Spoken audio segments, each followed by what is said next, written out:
असद तूर को और इमरान रियाज को आपने गिरफ्तार कर लिया है। मैं उनकी रिहाई का मुतालबा नहीं कर रहा, मैं मुतालबा ये कर रहा हूं कि जो लिस्ट है ना तुम्हारे पास जिनको गिरफ्तार करना है उन सबको एक ही दफा गिरफ्तार कर लो। हमारा मुतालबा आज ये है, आओ हमें गिरफ्तार करो, आओ हमें गिरफ्तार करो, आओ हमें गिरफ्तार करो, आओ हमें गिरफ्तार करो।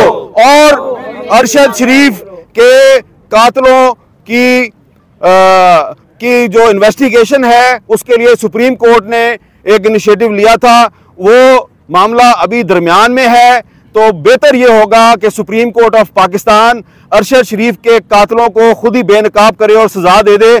हम सजा देने की तो अहलियत नहीं रखते, लेकिन हम अरशद शरीफ के कातलों को जानते हैं। ऐसा ना हो कि हम उनको नेम भी करें और शेम भी करें, और वो जो कातिल हैं उन्हें नेमिंग और शेमिंग से बचने के लिए पाकिस्तान छोड़ना पड़ जाए। हम पाकिस्तान नहीं छोड़ेंगे, तुम पाकिस्तान छोड़ोगे।